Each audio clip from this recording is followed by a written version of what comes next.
Olá, bom dia a todos. Domingo, 11 da manhã, conforme tínhamos combinado. Estou entrando ao vivo para esse bate-papo, aguardar o pessoal entrando para a gente começar a conversar um pouquinho sobre as questões relacionadas à oncologia, o câncer, tirar as dúvidas de vocês, fazer uma conversa bem tranquila, né, mais soltinha aí, já que é domingo, conversar com bastante calma. Vão mandando o aviãozinho para todo mundo. Vou esperar o pessoal entrar para a gente organizar esse bate-papo. A minha ideia, nos primeiros 10 minutos, explicar um pouquinho sobre aquelas questões do câncer de mama que todo mundo me pergunta, e assim vai ficar salvo lá no YouTube, né? Vai ser fácil de sempre encaminhar para todo mundo. E depois a gente começa com os tira dúvidas de vocês. Acho que fica uma boa estratégia essa. Vão pensando nas perguntas, vão organizando tudo. Só vou dar mais um minutinho até o pessoal chegar aqui. Sejam todos muito bem-vindos. Como sempre, é um prazer receber todos vocês. Já aproveito e agradeço publicamente, né, todas as mensagens que recebi ontem pelo Dia do Oncologista. Foi realmente muito legal ter todo esse carinho, né, todas as mensagens. Olha, foi perto de uma centena de mensagens. Isso realmente aqueceu meu coração. Muito obrigado a todos. E dá mais vontade ainda da gente seguir fazendo esse trabalho e desmistificando um pouco essa doença. Vamos ver, tá todo mundo entrando, já temos um bom tempo e já tá chegando até perguntas. Eu já vou dar uma olhadinha. Realmente aquecer meu... Após a cirurgia, retirada do útero, com quanto tempo pode voltar a praticar exercícios físicos? Tá bem, Silvia. Essa pergunta, na verdade, sempre tem que ser conversada com o cirurgião, tá? É o cirurgião que vai liberar para a prática do exercício físico, tá? Vai depender de alguns aspectos relacionados à cirurgia, do ponto de vista de possíveis complicações locais, né? Precisa ter uma boa cicatrização para a gente evitar qualquer questão. Normalmente, com 30 dias já vai estar liberado para fazer algumas coisas e em torno de 90 dias vai estar tudo liberado, mas mais uma vez, né? Sempre com a liberação do seu cirurgião e depois com a orientação do educador físico. Vamos lá, vamos começar então batendo um papo primeiro sobre as questões do câncer de mama, como eu tinha falado, tá? Não mais do que 10 minutinhos, e depois eu entro para responder todas as perguntas de vocês. Quando a gente tem um diagnóstico de câncer de mama, uma das grandes dúvidas que eu vejo que o povo tem é o que significa aquele monte de exames que é feito, os tais dos receptores. Por que é feito e como que é feito. Tá? A gente faz, sempre que a gente tem um material de biópsia, o primeiro exame que é feito é o anatomopatológico, ou também apelidado de AP. O que é esse AP? É o patologista que vai olhar as características do material que ele recebeu, ele vai descrever esse material para a gente. Quando é um material de biópsia, vai ser simplesmente alguns fragmentos, né? Quando é um material cirúrgico, por exemplo, ele pode descrever que ele tem uma mama toda, né? Quando é feita a mastectomia. Então vai fazer essa descrição morfológica e depois vai analisar a área específica do tumor, em que ele vai buscar as características da célula que estão presentes ali. Primeiro, para ver o tipo de células, são células benignas ou malignas, né? E sendo malignas, ele vai nos dar algumas características, algumas informações sobre o potencial de agressividade, né? Se é um tumor mais diferenciado, um tumor menos diferenciado, se tem a invasão linfática, vai dar o grau, todas essas questões, tá? A partir daí, nós temos o diagnóstico do câncer de mama e nós vamos precisar de algumas outras questões para determinar o tratamento. E a gente faz a análise dos chamados marcadores. Qual é, ou quais são, na verdade, esses marcadores? Nós vamos analisar, primeiramente, dois, que são os marcadores de hormônio, tá? Os receptores hormonais. Nós vamos olhar receptor de estrogênio, receptor de progesterona. Por que é importante eu saber isso? Porque se eu tiver receptores hormonais positivos, eu vou poder utilizar como estratégia de tratamento a chamada hormonioterapia, o bloqueio hormonal daquele câncer. Se eles vierem negativo, o bloqueio hormonal não faz sentido, porque eu não vou ter células que precisam do hormônio feminino para crescer. As células daquele câncer vão se desenvolver com base em outros fatores. Então, realizar o bloqueio hormonal não faz sentido se os receptores forem negativos. O outro marcador que eu vou olhar é o chamado HER2. O que é o HER2? É uma alteração que fica na borda, né, da célula, que a gente chama de membrana, que quando ela está ativada, faz com que a célula receba mensagens o tempo todo dizendo tem que se dividir, tem que crescer, tem que se multiplicar. Então, eu posso utilizar medicações para bloquear essa mensagem. Só que isso só vai funcionar se essa célula tiver a alteração do HER2 presente. Até pouco tempo atrás, essa alteração precisava ser autoexpressor, que a gente chamava. Desculpa. O que é autoexpressor? É ser 3 cruzes na marcação do exame. O que é isso, doutor? 3 cruzes. O patologista olha e vê qual que é a força, a quantidade que tem daquele marcador. E ele coloca isso em cruzes. 0 é quando não existe nada, 1 é muito pouquinho, 2 intermediário, 3 é muito forte. Quando nós tínhamos o 3, eu já tenho medicações alvo específico contra essa alteração. Quando era 2, eu poderia fazer um outro teste, tá? Era um terceiro teste em cima daquele mesmo material da biópsia, para determinar se aquele ali era um 2 verdadeiro ou não, tá? Que ele poderia ser classificado como forte e o remédio funcionar também. O que mudou? Mudou que no congresso agora do mês de junho nós tivemos a apresentação de uns dados que tumores que têm uma expressão fraca, que é a chamada 1 e a 2, eu tenho um remédio que vai funcionar também. Então é por isso que a gente faz essa marcação desses marcadores. Tanto o receptor hormonal como o HER2. Por quê? Porque eu tenho medicações específicas contra elas. Se essas 3 vierem negativas, então receptor de estrogênio, receptor de progesterona, HER2, eu vou ter o chamado tumor triplo negativo. É algo, né, é bem intuitivo. Triplo negativo, triplo de 3, negativo do exame ser negativo, então estrogênio, progesterona, HER2 negativo. E o outro marcador que é feito é o chamado Ki67, que ele é uma marcação em que vai me mostrar quanto das células do câncer estão se dividindo. É uma porcentagem que vai de 0 a 100. Quanto maior esse número, significa que eu tenho mais células de câncer em divisão naquela amostra do patologista. Portanto, isso seria sinônimo de um tumor mais avançado. Então, eu não vou ter uma divisão do ponto de vista de tratamento específico, tá? Algum remédio que funcione mais ou menos para um tumor que tem um Ki67 mais alto ou não, mas isso é importante para que eu tome algumas estratégias visando se for um tumor mais agressivo ou menos agressivo. Entendido essa parte, pessoal? Então, falamos agora sobre os marcadores e eu fico à disposição para responder as demais perguntas de vocês. Eu vi que entraram algumas perguntas enquanto eu falava, mas eu não consegui parar para ler elas, então, por favor, vão colocando aqui, que agora nos próximos 40 minutos a gente conversa e tira as dúvidas. Só queria deixar essa primeira parte salva para que eu possa encaminhar para todas as pessoas, que essa é uma dúvida muito recorrente. Doutor, imagem lítica no PET sem hipermetabolismo pode ser câncer? O fato de ser lítica, sim, pode ser uma lesão que não capta, tá, no PET, então vai depender de algumas outras determinações. Né? Normalmente a lesão lítica às vezes aparece um pouco diferente, inclusive na cintilografia. Também não aparece, né? A gente vê a lesão lítica, mas não tem captação, ou às vezes nem aparece no exame. Então a gente precisa fazer essa correlação do ponto de vista de característica anatômica e de como é que está a formação daquele osso mesmo. Aqui que a Fernanda colocou. O que fazer quando uma pessoa com câncer continua emagrecendo? Câncer de mama com metástase óssea avançada. Primeira coisa, temos que avaliar o porquê que essa pessoa está emagrecendo. Pode ser um baixo consumo. Tá. O emagrecimento nada mais vai ser, né, emagrecer ou engordar, um desbalanço entre consumo, né, quanto que a gente consome de calorias, e o quanto que a gente gasta.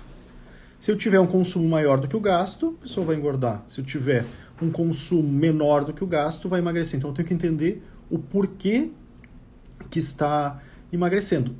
Está consumindo muito? Desculpa, tá consumindo pouco? Ou a demanda do corpo está sendo muito alta? Pode ser o câncer que não está controlado, que a gente sabe que um câncer não controlado vai demandar muita energia do corpo, isso vai levar a emagrecimento. Então essa é a primeira avaliação. Segunda, ver se o consumo, né, se os alimentos que está consumindo estão sendo de qualidade e cumprindo todas as necessidades. Então eu sugiro uma avaliação como nutricionista, tá? Além de conversar com o oncologista para tentar entender bem. Tomo tamoxifeno, estou tendo menstruação, é normal, tenho 44 anos. O tamoxifeno, ele é a medicação, né, a hormonioterapia que a gente pode utilizar na mulher que não está na menopausa ainda. Tá? Por quê? Porque o tamoxifeno ele vai interagir lá na célula do câncer. Ele vai ser tipo um escudo que vai ficar na frente desses receptores hormonais que eu expliquei para vocês, não permitindo que o hormônio feminino se ligue. Tá? Então eu não estou mexendo na quantidade de hormônio no corpo da mulher, eu estou simplesmente botando uma barreira lá na região do câncer. Tá? Então, se a menstruação está normal, pela idade, não está em idade de menopausa ainda, é possível sim, e é até esperado, que a mulher continue menstruando. Qual medicamento atualmente utilizado na quimio pós-cirurgia do câncer de cólon sigmoide grau 2? Vai depender, a gente tem mais de uma medicação, a gente tem mais de uma opção. Tá? Normalmente, no câncer de cólon, a gente vai fazer uma avaliação pós-cirúrgica para ver se tem indicação de fazer quimioterapia ou não. Não são todos os tipos de câncer de intestino que nós vamos fazer o chamado tratamento adjuvante. Adjuvante é aquele tratamento realizado após uma cirurgia e tem o intuito de diminuir a chance da doença voltar. Então a gente precisa fazer uma avaliação do tumor, da peça cirúrgica, para determinar se tem ou não tem benefício do uso da quimioterapia. Tá?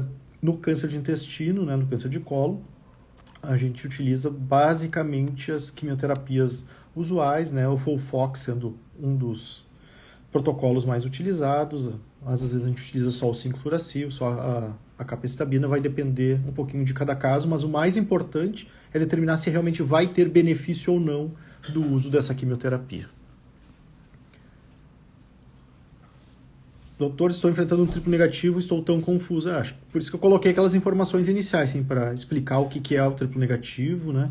Tem bastante material no Instagram, ali no feed, explicando opções de tratamento, né, e de que forma encarar.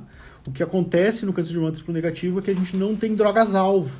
Né? No caso, a gente não pode usar o hormônio, porque não tem receptores hormonais. Nós não podemos usar as medicações contra o HER2, porque, por exemplo, trastuzumab, pertuzumab, Kadcyla, drogas assim, né, porque são contra o HER2. Se eu não tenho esse HER2, significa que esse remédio ficaria perdido no corpo, não ia reconhecer a célula do câncer, não funcionaria. Então, o tratamento fica basicamente com quimioterapia. O que nós temos de novidade é agora a introdução da imunoterapia como uma possibilidade, né, de ser acrescentado no tratamento do triplo negativo, com um belo benefício. Exame histoquímica que mostra o KI67. O KI67 é um dos testes que a gente faz na imunohistoquímica, é um dos resultados que a gente tem. No câncer de mama, a gente faz, nessa imunohistoquímica vai vir os receptores, como eu falei no início, estrogênio, progesterona, vai vir a análise do HER2 e vai vir o KI67.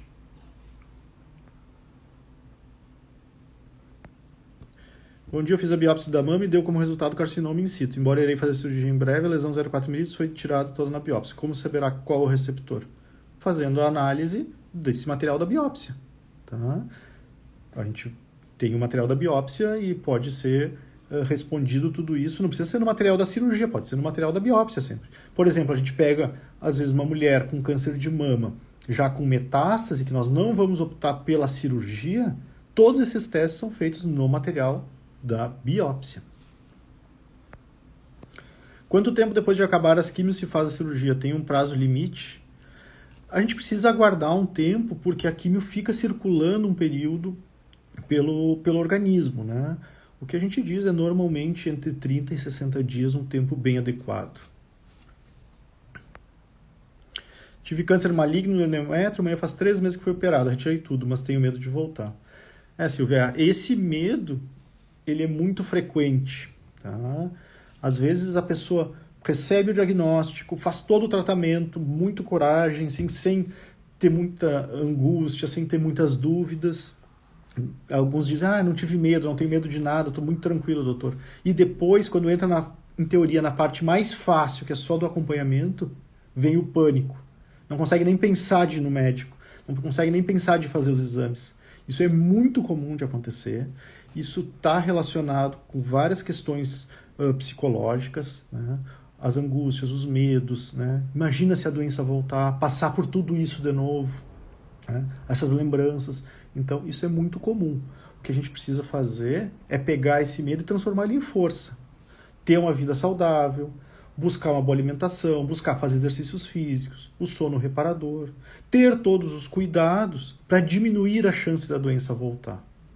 Infelizmente, ou felizmente, tem coisas que não estão no nosso poder, né? O que a gente tem que fazer realmente é manter todos esses cuidados, diminuindo, né, a chance de uma doença voltar, diminuindo o quanto a gente se expõe, né, a fatores que levariam ao câncer, e temos que seguir a nossa vida, né? Isso é muito importante. A gente não pode deixar a doença nos dominar, principalmente quando a gente já está numa fase em que nem doença mais tem, que já foi feito todo o tratamento.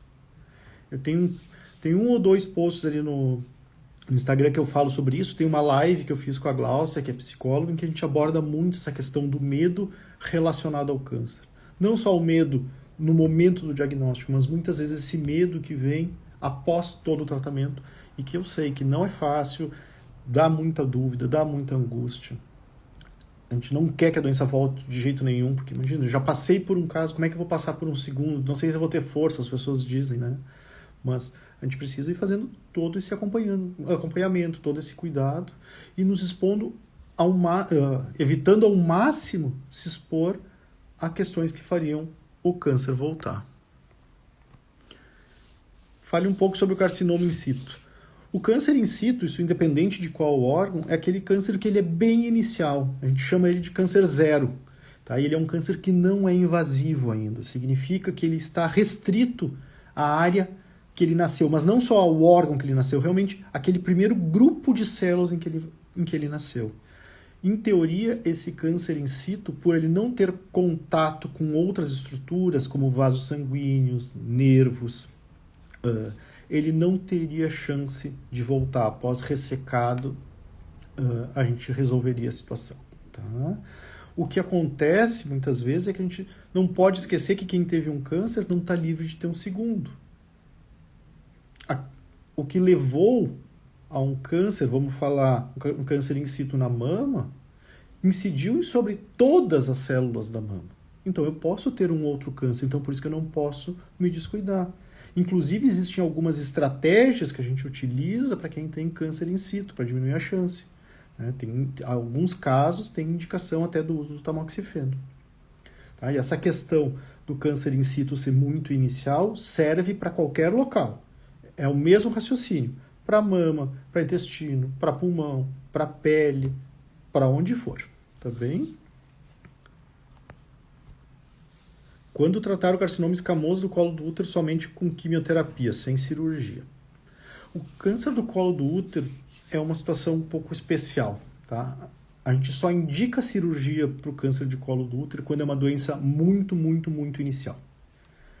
Casos ainda localizados só no útero, mas que já não são tão iniciais, nós tratamos com uma estratégia de quimio e radioterapia. A gente faz a químio mais a radioterapia juntos e depois complementa com a chamada braquiterapia. E os resultados são tão bons ou até melhor do que fosse fazer uma cirurgia nesse caso, porque tem menos efeitos adversos, menos sequelas tardias do tratamento. Tá? O uso isolado de quimioterapia geralmente são nos casos já avançados, metastáticos, em que eu vou precisar de um tratamento sistêmico que pegue as células do câncer que estão em todos os locais. não só ali no colo do útero, mas também na metástase, por exemplo, metástase linfonodais, metástase óssea ou metástase no fígado, aonde for. O que a gente está tendo de novidades no tratamento do câncer escamoso para a doença metastática é a incorporação da imunoterapia também. Tá? Assim como eu tinha falado lá do câncer de mama, nós abordamos isso na live de quarta-feira, eu e a Isabela, sobre os dados de um estudo em que fazer imunoterapia foi melhor do que a químio. Tá? Mas isso é novidade, isso não está aprovado ainda. Tá? Nós ainda não temos autorização para utilizar. Mas é o que está vindo para os próximos meses no caso do câncer de colo uterino avançado. Muito obrigado, Irley, pelas palavras. Que Deus te abençoe também.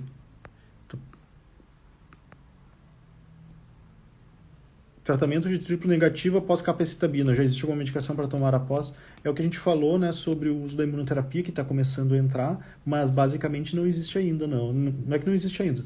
Terminou, né? Chegou no momento em que completou o tratamento. Ah, mas a minha amiga toma tamoxifeno por 5 anos. Sim, porque daí a gente está falando, né, de tumores que têm receptores hormonais e que a gente vai ter uma estratégia a longo prazo de uso de uma medicação com baixa toxicidade, né, e que consegue diminuir o retorno da doença. No triplo negativo, nós ainda estamos, né, simplesmente com quimioterapia. Não tem como a gente manter a quimioterapia ad eterno, né, por 5 anos, já imaginou? Fica muito difícil. Então, não, a gente completa o tratamento com a quimioterapia pós a cirurgia. Para que serve a biópsia líquida?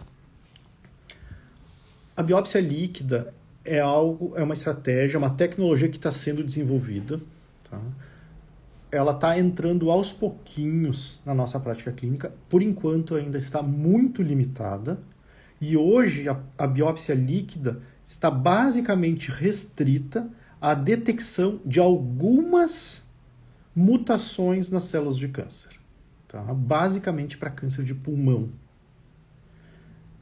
O que é a biópsia líquida? É a retirada de sangue e a busca por fragmentos de câncer. Fragmentos de célula de câncer. A busca pelo DNA.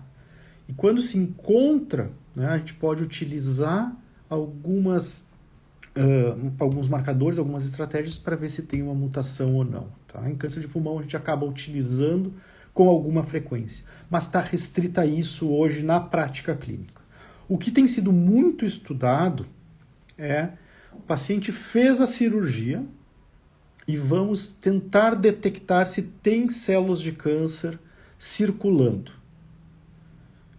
E a partir daí, né, por enquanto isso não mudou conduta, a gente não está autorizado a fazer isso, mas naqueles pacientes em que não se encontra célula circulando depois da cirurgia, uma das possibilidades seria de não oferecer o tratamento adjuvante, não fazer quimioterapia depois da cirurgia. Os dados são bem legais, porque realmente parece que esses pacientes que não têm célula circulando depois da cirurgia, a doença não voltará. Mais uma vez, isso é muito, muito inicial e nós ainda não estamos autorizados e nós não temos essa tecnologia disponível na prática clínica. Ah, doutor, eu li que a gente pode fazer a biópsia líquida para ver se as quimioterapias vão funcionar contra o câncer. Não, não existe isso. Quem falou isso está sendo irresponsável. Tá? Porque isso não existe. Nós não temos essa tecnologia para uso na prática clínica. Tá bem? Vamos passando. Fiz duodenopancreatectomia. Essa é uma cirurgia. Deixa eu já explicar. Eu vou lendo a pergunta e vou explicando, que ela tem uns termos bem diferentes que a gente pouco usa aí. Duodenopancreatectomia é a cirurgia para o câncer de pâncreas, em que tu retira o pâncreas e tu retira também a primeira parte, lá a parte bem inicial do intestino, que é o chamado duodeno. Como é que é o nosso sistema digestivo normal? Então a gente tem a boca, garganta, estômago e daí vem o duodeno, que ele é uma forma de C. Tá? E o pâncreas, ele se encaixa nesse C. Então, quando a gente vai fazer a cirurgia do pâncreas, a gente acaba retirando essa área junto. Tá? o câncer voltou no leito cirúrgico, estou em tratamento. É possível cirurgia? Isso é uma determinação do seu médico, tá? Não, vai depender, mas raramente a gente consegue reoperar essa situação. Tá? Não é comum da gente conseguir reoperar, mas precisa de uma avaliação específica do cirurgião. Às vezes, uma estratégia que a gente utiliza é o uso da radioterapia, tá? Uma radioterapia focada no local. Mas, mais uma vez, individualização de caso, né? Cada caso precisa ser visto pelo seu médico, por quem conhece o seu caso e os seus exames, e determinar se é factível. O que, às vezes, para um paciente pode ser factível, a mesma situação no outro não seja. Depende aonde que voltou, depende do tamanho, depende de qual que é a relação com os outros órgãos, tá? Não dá para fazer comparações. Carcinoma de células escamosas no colo do útero. O oncologista sugeriu tratar apenas com quimioterapia e radioterapia. Correto? É o que eu estava explicando, né, Aline? Muitas vezes o câncer do colo uterino a gente opta e prefere por esse tipo de tratamento. Ah, doutor, por quê? Porque ele resolve a situação e muitas vezes, se já é um tumor maior, faz cirurgia, vai ter que fazer esse mesmo tratamento depois da cirurgia para diminuir a chance da doença voltar. Então a gente já opta para ir direto para quimio e radioterapia. Eu vou conseguir, do ponto de vista de resultados, assim, de resolver a situação é igual à cirurgia, com menos efeitos adversos e sequelas a longo prazo.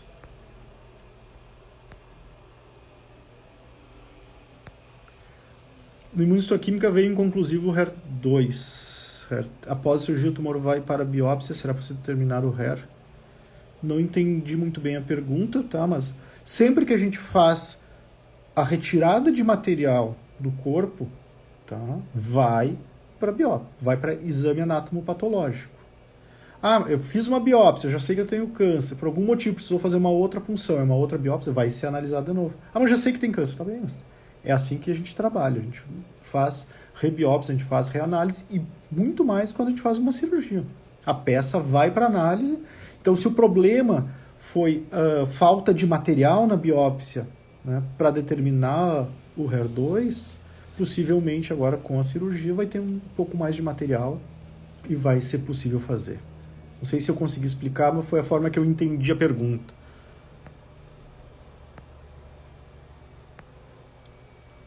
Fiz o teste do genes, deu mutação. Estou terminando as químios e fui marcar para médico para a cirurgia. Já não tem mais vaga para esse ano. O que posso fazer? Não entendi, Kátia. O que não tem mais vaga?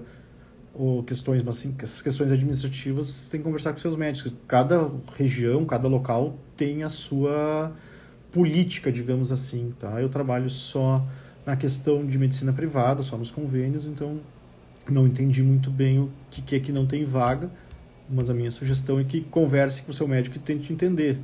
Não tem como ficar 6 meses aguardando uma cirurgia para câncer. Mama metastática para o fígado, região clínico 4, CEA 14.9. Não entendi também a pergunta, se é uma pergunta ou se é só um comentário. Porque a gente sabe que o câncer de mama, ou qualquer doença metastática, ela pode dar metástase para qualquer local do corpo.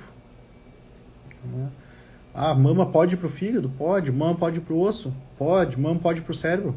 Pode, assim como qualquer outra doença. A doença, quando ela é metastática, significa que as células estão circulando pelo corpo e eu posso ter essas metástases, são os ninhos de células de câncer, em qualquer local, tá? Seja do dedão do pé ao couro cabeludo, tá? Pra vocês terem uma ideia, eu estou tratando um paciente hoje com câncer de rim que tem uma metástase na língua. Já tive mais de um paciente com melanoma e um câncer atrás do olho, tá? Que era uma metástase. Isso pode acontecer, porque as células do câncer estão circulando. Obrigado pelo dia do oncologista, mais uma vez. Doutor, na mesma mama que tive o câncer, depois de quase 3 anos, deu fibroadenoma. É normal, no mesmo lugar de onde o câncer apareceu, biópsia vai fibro...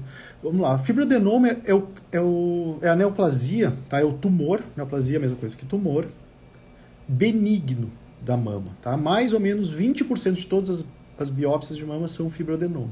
Fibroadenoma não vira câncer, tá? O que acontece é que é muito comum as mulheres terem fibroadenoma. Toda aquela mulher, vai lá, faz a mamografia ou o ultrassom, que aqui no sul a gente chama de eco, né? e vem lá BIRADS 2 por nódulos, normalmente é fibroadenoma. Então é muito comum acontecer isso. Ah, mas eu já tive câncer na mama e agora estou com um nódulo que é fibroadenoma. Tá bem, pode acontecer. Porque o fibroadenoma, ele aparece independente de ter tido câncer ou não.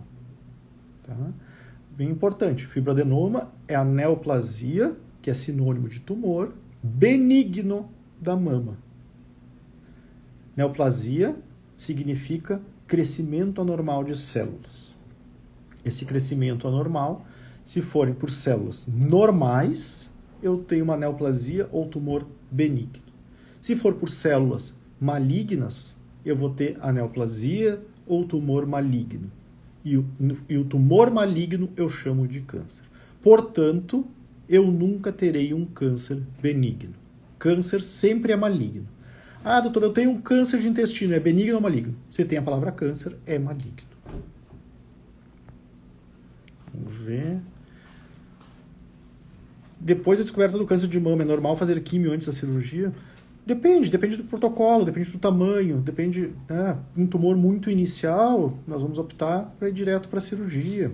Um tumor um pouco maior, com características um pouco mais agressivas, a gente acaba fazendo a quimioterapia antes. Isso aí são protocolos, depende de cada situação. Não tem uma resposta única, não tem uma receita de bolo que vai servir para todos os casos de câncer. Ah, mas é câncer de mama, doutor, é da mesma mama, não importa.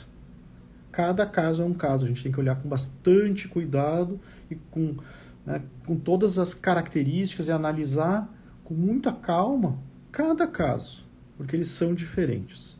Ontem eu recebi uma pergunta na caixinha que eu achei bem interessante, que foi: por que o câncer do endométrio? Endométrio é aquela parte do útero que cresce quando a mulher está grávida. E como a doutora Isa falou na última live, é a parte que descama quando a mulher está tá menstruada. Tá? Por que dá um câncer de endométrio, que é do útero? Se tem indicação em alguns casos de fazer radioterapia. E o câncer de ovário não tem, se ambos são doenças ginecológicas. Porque, embora sejam doenças ginecológicas, elas são completamente diferentes. O tipo de célula que causa cada uma delas é diferente. Na verdade, nós precisamos olhar para cada tumor, para cada tipo de tumor, com um olhar único. Vejam todas as diferenças que existem no tratamento do câncer de mama, por exemplo.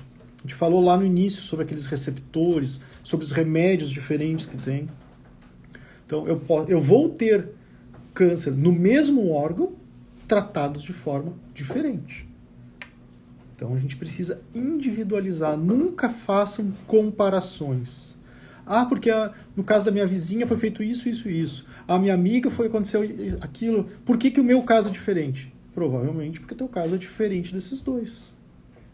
Porque nós temos tratamentos diferentes. Vamos lá, outro exemplo. Câncer de pulmão. Tá?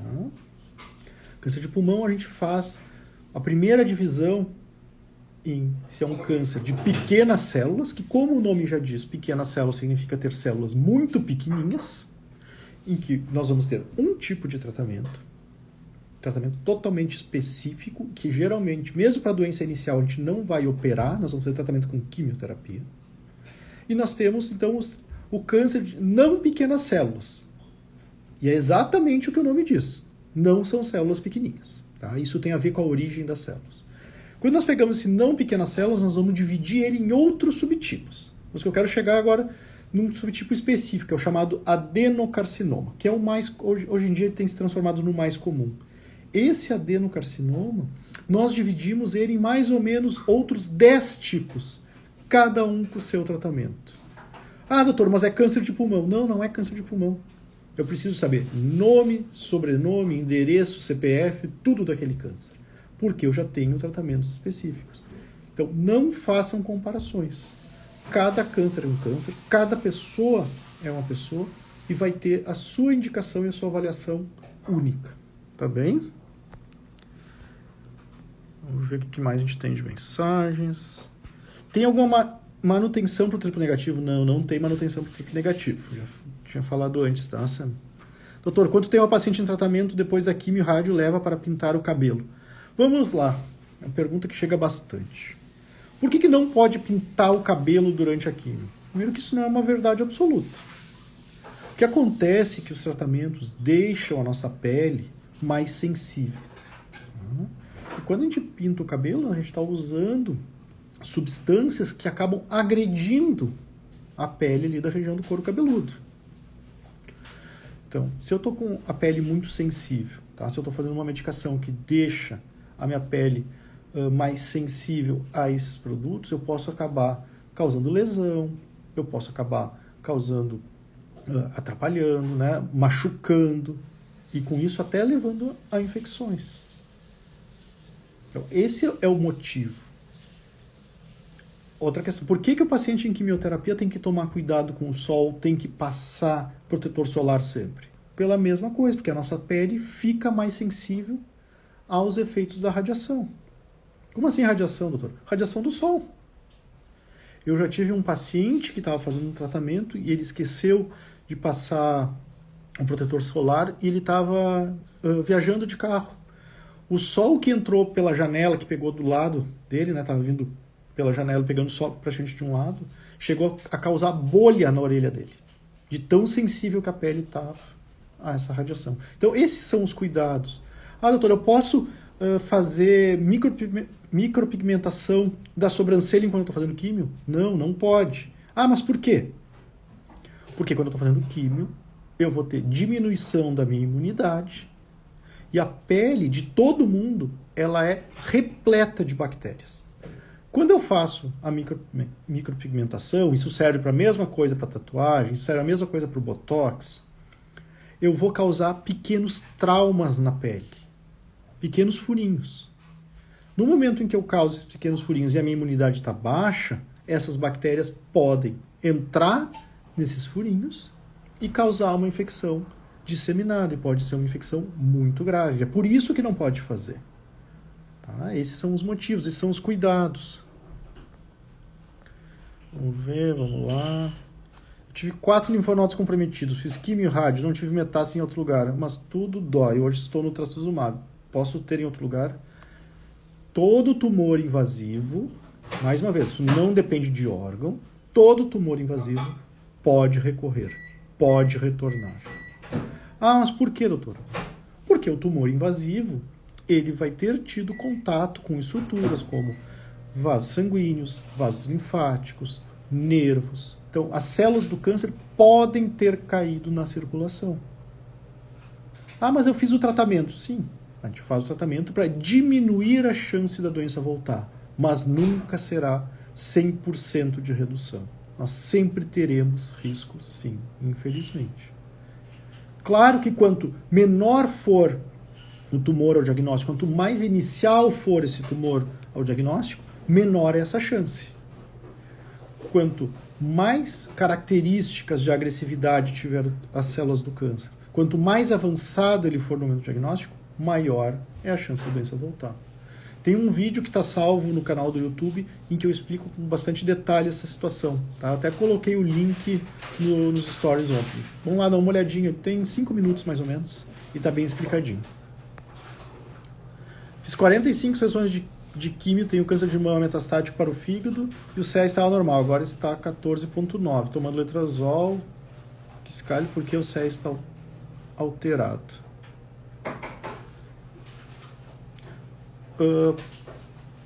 Primeira questão bem importante, CEA e câncer de mama geralmente não tem nada a ver, tá? Acho que vale a pena perguntar para o seu médico, porque ele está fazendo acompanhamento com o CEA. O CEA pode, em alguns casos de câncer de mama, estar alterado, mas confesso que não é algo que eu tenho acompanhado. Normalmente no câncer de mama a gente usa o CA 15.3. Tá? A gente tem que fazer essa pergunta, né? Porque o CEA... Mas se ele estava sendo utilizado como um controle, né, como um marcador, ok, tá. Né, se em algum momento ele estava aumentado, perfeito. Mas 14,9, tem que ver como é que está sendo essa cinética, né, como é que está sendo essa alteração. Tive câncer de mama há 21 anos e agora deu na mesma mama triplo negativo. Será que poderia fazer a reconstrução? Essa é uma pergunta para o mastologista e para o cirurgião plástico. Tá? Do ponto de vista oncológico, nós não temos limitação. Tá? Nós não vamos contraindicar a reconstrução. Toda a questão vai estar relacionada do ponto de vista técnico e de segurança. Tá? Se vai fazer no mesmo momento, se vai fazer num segundo momento. Isso são questões técnicas do mastologista e do cirurgião plástico. Tá? Do ponto de vista oncológico, não tem problema nenhum. Eu gosto de ouvir explicar e falar. Muito obrigado. Gosto muito de conversar aqui com vocês. Para mim, essa é a melhor interação que tem, onde a gente realmente consegue bater um papo e consigo aprofundar um pouco mais nas explicações, porque nos posts a gente acaba ficando muito limitado. Né? Então, eu acho que essas lives... Confesso para vocês que no início eu achei que eu não ia gostar muito de fazer, mas hoje é o tipo de interação que mais me agrada, em que eu mais gosto realmente. Está sendo bem legal mesmo. Estou em treinamento, acho que é tratamento de químio e amanheci com gripe. Posso tomar um semigripe? Eliane, eu não posso dar nenhum tipo de orientação e conduta referente a medicações e o que pode ou não pode fazer para casos específicos. Tá? Isso é proibido por lei. Doutor, câncer luminal BKI6720. Comecei pela quimio contraposta muito positivo. Acho que deve ser com resposta muito positiva. O tumor praticamente sumiu depois de exames de ultrassom e mamografia. Por que mesmo assim precisa fazer cirurgia? Sempre precisa fazer. Ah, mas desapareceu todo o tumor. Não importa, tem que fazer cirurgia. Por quê? Porque o exame ele é muito limitado. A gente só consegue ver nos exames quando nós temos uma grande quantidade de células reunidas formando um nódulo. Para eu conseguir enxergar se tem uma célula, 2 células, 10 células, 1000 células, eu preciso de uma análise do microscópio. Então eu preciso retirar, né, esse local onde estava o tumor para realmente ter certeza que não tem mais nada de câncer. Tá? Então, mesmo desaparecendo todo o tumor, que é o que a gente chama de resposta radiológica completa. O que é isso? Resposta completa é o desaparecimento total. Por que radiológica? Porque é o desaparecimento total pelo exame da radiologia. Então, por isso, resposta radiológica completa. Quando é na patologia, então quando eu faço a cirurgia ainda, e o patologista me diz que mesmo no microscópio não tem mais nada de célula, eu chamo de resposta patológica completa. Qual das duas é melhor? A resposta patológica completa é uma certeza que eu não tenho mais câncer nenhum, que não tinha mais nenhuma célula ali. Enquanto que a resposta radiológica, né, eu não tenho nada visível no exame de imagem. Então, ter uma resposta radiológica completa não é sinônimo de ter uma resposta patológica. Tá? Mas é uma possibilidade, porque para eu ter uma resposta patológica, eu vou ter que ter uma resposta radiológica primeiro. Umas palavras meio difíceis agora, né, mas acho que deu para entender. Radiológica é de exame de imagem, patológica é de exame do microscópio. Depois da descoberta, 2 meses, vou começar químio agora. Essas células doentes, enquanto isso, não correm o risco de ir para outros órgãos? As células estavam no corpo. Tá? As células já estavam ali. O que é importante a gente sempre lembrar é que não é de uma semana para outra, ou de um dia para o outro, que esse câncer surgiu. Ele já estava. Normalmente, quando nós temos um câncer detectável, normalmente, não é sempre, tá? Isso vem de meses, de longos períodos. Mas, né, esse período entre a detecção e o início do tratamento, a doença já estava. Tá? Então, corre o risco? Infelizmente, sim. Tá? Isso para todo mundo corre. Não tem como fazer essa diferenciação. Após a quimio, minha filha ficou com as mãos muito vermelhas, normal? Desculpa. Existem algumas quimioterapias que nos dão chamadas síndrome mão-pé, que são alterações na palma da mão e na planta do pé. Tá? Acho que a mais comum, assim, que a gente mais enxerga isso, é com a medicação chamada capecitabina, ou Xeloda, que é em comprimidos. Ela realmente deixa a pele bem mais fininha, dolorosa, pode sangrar, a gente precisa fazer um tratamento bem intenso com hidratação, tá? Com cremes hidratantes. E por mais interessante que seja, também essa quimioterapia, além de deixar vermelha, depois pode deixar escuro, parecendo sujo. Tá? Vai dando umas manchas pretas. Isso também pode acontecer e é um efeito adverso de algumas quimioterapias, sim, pode acontecer. Quem está entrando na menopausa pode tomar o tamoxifeno. O tamoxifeno é uma medicação que independe do status de menopausa da paciente. Ele pode ser tanto utilizado na mulher que ainda está menstruando, como na mulher que não menstrua mais, que já está na menopausa. Por outro lado, o anastrozol, que é um outro hormônio, tá? Um outro bloqueador hormonal, ele não pode ser usado em quem ainda menstrua. Por quê, doutor? Basicamente, pela sua forma de ação. Como eu expliquei antes, o tamoxifeno ele vai lá e vai bloquear os receptores de hormônio no tumor, como se fosse um escudo. Tá? Ele não vai mexer na quantidade de hormônio que a mulher tem no corpo. Já o anastrozol, ele não age no tumor. Ele vai agir nos tecidos que produzem hormônios femininos. Tá? Por exemplo, na gordura. Na mulher que está na menopausa, nós já temos o ovário que não está produzindo hormônios femininos, mas nós temos a produção de uma pequena quantidade nos tecidos periféricos, como por exemplo a gordura. Essa medicação, o anastrozol, vai lá e vai tentar eliminar ao máximo essa produção de hormônio na gordura. Então, quando a gente utiliza a estratégia do anastrozol, significa que eu estou tentando eliminar todo o hormônio feminino do corpo. Então, essa é a diferença. O tamoxifeno não mexe na quantidade de hormônio. Ele vai agir como uma barreira na célula.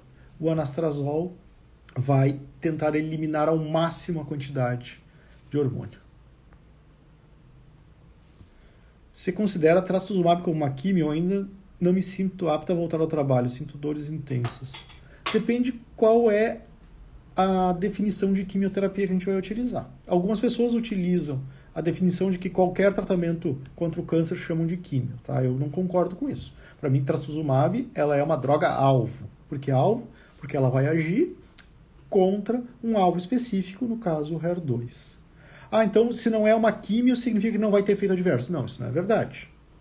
Droga-alvo também tem efeito adverso, mas o trastuzumab tem pouquíssimos efeitos adversos. Claro que a gente tem que ter alguns cuidados, mas ele é muito bem tolerado. Tá? Um dos principais cuidados que a gente tem que ter é relacionado com a questão cardíaca. Por quê? Porque o nosso coração também tem um pouco de receptores de HER2. Então a gente tem que cuidar porque essa medicação pode ter toxicidade no coração. Como é que a gente faz isso? Medindo com a eco ou ultrassom do coração, ver se a função está adequada. A grande maioria das mulheres tolera de forma muito, muito tranquila. Obrigado pelos elogios, Joselma. Doutor, o que o senhor acha sobre o creme de testosterona? Não acho nada. Isso está muito longe da minha área de atuação. Tá? Isso vai ter que ver com médicos, né? E tem que ver com endócrino e ver qual que é a indicação.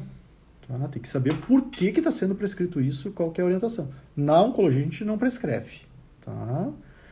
Tem que ver com endócrino. Acho que tem alguma coisa de gineco que pode, às vezes, utilizar também para alguns efeitos adversos, mas isso aí fica lá com o médico especialista dessa área, tá, pessoal? Não é comigo. Faço quimio vermelho e não tenho tantas reações como me disseram que eu teria. Será que não está fazendo efeito? Ó, grande mito esse, né, Eliane? Eu coloquei em algum post essa semana sobre isso. Eu não sei o porquê que as pessoas relacionam efeito adverso com eficácia de tratamento. Eu acho que isso vem de muito tempo atrás, que os avós diziam que remédio bom é remédio amargo. Ou na época do mertiolate, que diziam que funcionava porque ardia muito. Tá? Mas isso não tem nada a ver. Tá? Isso não tem nenhuma relação. Tu pode ter muito efeito adverso e o remédio não funcionar. Tu pode não ter nada de efeito adverso e o remédio funcionar perfeitamente. Essa relação não existe. Mais uma vez, eu puxo ali o que tu colocou na tua pergunta, que é como me disseram que eu teria. Cada pessoa é uma pessoa. Não façam comparações. Não pensem que porque uma pessoa teve efeito adverso que tu vai ter, que uma pessoa não tolerou o tratamento, que isso vai acontecer contigo também. Tá? Isso não é verdade. Isso vai depender de cada caso. Para que serve o exame de mapeamento genético? Eu imagino que está falando sobre a questão de avaliação hereditária. Tá? E basicamente ele busca ver se esse câncer está sendo causado por uma alteração hereditária, que passa dentro da família. Tá? Existe também o que a gente faz de mapeamento, ou na verdade a análise genética do tumor, que daí é o sequenciamento daquele tumor, que daí eu não estou vendo algo relacionado com poder passar dentro da família ou não, na maioria dos casos, e sim se existe alguma alteração específica para que eu possa utilizar alguma medicação. Tá? Do ponto de vista hereditário, é muito importante conversar com o seu oncologista e perguntar se o seu caso tem indicação de uma avaliação genética, tá? Ou uma avaliação com oncogeneticista. Por quê? Para ver se tem chance de passar dentro da família. Quem é que tem, de uma forma bem grosseira, tá? São muitas as indicações. Assim. Quem já teve mais de um câncer tem essa indicação. Mulheres muito jovens com câncer de mama vão ter essa indicação. Mulheres com câncer de ovário têm essa indicação. Muitos casos dentro da família vão ter essa indicação. Tá? Então é importante, né, perguntar se o meu caso tem indicação ou não. Por exemplo, vou dar um exemplo para vocês. Minha avó tem 95 anos, tem um câncer de mama.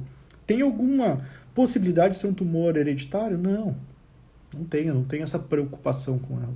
Ao contrário, se eu tivesse uma prima com 20 anos e um câncer de mama, muda completamente o cenário. Tá? Por isso que conversar com o seu oncologista e perguntar se o seu caso tem indicação ou não de uma avaliação com oncogeneticista. E eu sempre indico, né, a doutora Isa, que é minha parceira aqui, estamos sempre fazendo um monte de material conjunto e lives, ela é especialista nessa área. Se tiver dúvida, chama ela que eu tenho certeza que ela vai ajudar vocês. Qual a característica de um câncer mais agressivo? Tamanho? Minha mãe está com carcinoma de células escamosas na vagina sem outras especificações. Invasivo. São várias. O KI67 a gente vai olhar. O grau de diferenciação, né? Grau 1, grau 2, grau 3. Quanto maior esse número, maior, em teoria, a agressividade. A invasão de outras estruturas, né? Por exemplo, invasão de vasos sanguíneos, ou um tumor que já está nos linfonodos, questões assim, tá? Isso vai depender de câncer para câncer. Muito obrigado, Lia. Fico muito feliz com os elogios. Obrigado mesmo.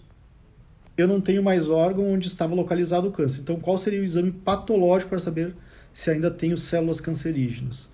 O câncer que eu estou tratando era de endométrio. Não, esse exame não existe. Tá? Nós não temos tecnologia hoje para saber se existe célula circulando no corpo ou não. Tá? Nós não temos isso disponível na clínica. Isso está sendo estudado e é a chamada biópsia líquida. Tá? Que é tentar encontrar células de câncer circulando no corpo, mas isso ainda não está disponível na prática clínica. Tá? Isso nós não utilizamos, a sua utilização está muito restrita a alguns casos. Tá? E a gente utiliza basicamente em casos de câncer de pulmão que a doença progrediu. Para não fazer uma nova biópsia, a gente tenta detectar quais são as células que estão circulando ali. Tá? Mas é um caso que eu sei que tem câncer. Não estou tentando buscar ver se tem células ou não. Eu já sei que tem e eu quero ver se eu encontro as células com alguma alteração específica. Tá? O acompanhamento hoje de todos os casos de câncer, né, após o tratamento, ele é feito com consultas clínicas, isso vai ter em todos, e conforme era o estadiamento ou a agressividade, ou quão inicial ou avançado estava o seu câncer, será feito exames de imagem ou não. Cânceres muito iniciais, às vezes a gente não precisa acompanhar com exames de imagem. Câncer que já era um pouco mais avançado, um pouco maior, nós vamos acompanhar com exames de imagem também, não em todas as consultas. Mas a consulta clínica, ela é fundamental. Se o anastrozol pode dar taquicardia, não é algo esperado dele, tá? Não é algo comum esperado. Taquicardia pode vir por muita coisa, tá? A lista deve ser imensa, gigantesca, tá? Desde a questão própria psicológica, ter feito esforço, ter feito outras coisas, questões próprias do coração, mas o anastrozol em si só não é esperado. A Paula colocando que vai começar o seu tratamento, né, com as quimioterapias, está com medo. Eu entendo, Paula, é realmente angustiante, é uma coisa nova, existe muito mito, né? A palavra câncer carrega um sentimento muito negativo por trás dela, mas, né, como tu pode ter visto aqui na live, com todas essas mensagens, e mesmo lá no perfil, Tem muita gente que passa por essa situação e que passa muito bem, né? Não estou romantizando, não estou dizendo que é uma coisa fácil. Não, é difícil. Tem seus perrengues. Tem questões orgânicas, tem questões psicológicas. Tudo isso nos acompanha, não só ao longo do tratamento, mas como após. Mas é possível, sim, passar bem, viver e ter muita coisa além do câncer na tua vida. O câncer não é uma sentença, o câncer não define ninguém. Nós precisa é mais um diagnóstico, é mais uma doença e que a gente precisa tratar e seguir em frente.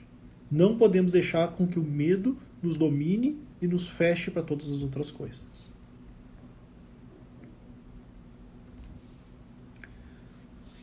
Comecei a lhe seguir essa semana porque eu uso a frase que eu digo e repito há 15 anos. Diagnóstico não é sentença. É exatamente o que eu estava falando agora. Perfeito. Fiz esterectomia, retirei ovário e linfonodos há 14 dias. Sinto muita dor nos nervos do lado direito. Quanto tempo para me recuperar das dores? Ainda tenho gases e dor na pelve. Assim, né, Cláudia, tu tá passando por um período de pós-operatório, que a gente chama de uma cirurgia grande, tá? É uma cirurgia complexa, e a gente sabe que essa recuperação ela acaba sendo um pouco mais lenta. Então é importante conversar com o cirurgião, entender o porquê dessas dores, né? Ver se tem alguma estratégia, até com medicações que poderiam aliviar e facilitar. Não existe um tempo que vai servir para todo mundo. Algumas pessoas vão conseguir uma recuperação um pouco mais rápida, outras um pouco mais lentas, tá? Mas não existe essas questões. Tem o gás e dor na pelve. Foi mexido numa área bem grande ali na pelve, né? Então, a gente tem toda uma explicação e o motivo por esses sintomas. Obrigado, Aline. Muito obrigado pelas palavras. Que bom que estou conseguindo ajudar. Se essa live ficará gravada, vai ficar gravada, mas lá no YouTube, tá? Eu não vou colocar ela no Instagram, ela vai estar lá no YouTube. Tem o link do meu canal do YouTube ali na bio, é só acessar e vai estar lá. Essas lives de Tira Dúvidas sempre vão ficar salvas no YouTube, não no Instagram. As de quarta-feira, que são com especialistas, essas sim eu acabo colocando no feed do Instagram. O uso das medicações para os bloqueios hormonais tem efeitos colaterais? Sim, toda medicação tem efeito adverso. Vocês já pegaram a bula do paracetamol para ler? Já pegaram a bula da dipirona para ler? São inúmeros possíveis efeitos adversos porque precisa ser descrito tudo o que acontece. Tá? Qualquer medicação, sim, pode ter efeitos adversos. Tem um post em que eu explico os principais. Vou colocar depois ali nos stories para vocês poderem acessar. Tá? Mas geralmente a hormonoterapia ela é bem tolerada, sim. Não se compara com os possíveis para-efeitos de uma quimioterapia. Muito obrigado mais uma vez, pessoal, parabenizando pelo Dia do Oncologista. E agradeço muito, muito, muito a todo o carinho. Estamos chegando no final, consegui responder todas as perguntas que estavam. Fico à disposição para mais alguma coisa. E essa live, então, eu repito, vai ficar salva lá no YouTube, tá, pessoal? Na quarta-feira vamos ter uma live, vai ser uma live que nós vamos falar sobre cuidado amoroso, sobre cuidado das pessoas que estão internadas, a forma de avaliar as pessoas e como, né, interceder por elas. Vai ser com a Dayana, que trabalha no grupo de cuidados paliativos de um dos hospitais que eu trabalho. A gente já fez uma live mais ou menos 2 meses atrás e foi muito legal. E a gente vai repetir né, esse nosso bate-papo, porque tem muita gente nova chegando sempre. Desejo um ótimo domingo para todos vocês, tá? Uma tarde maravilhosa e que aproveitem. Um beijo no coração. Tchau, tchau.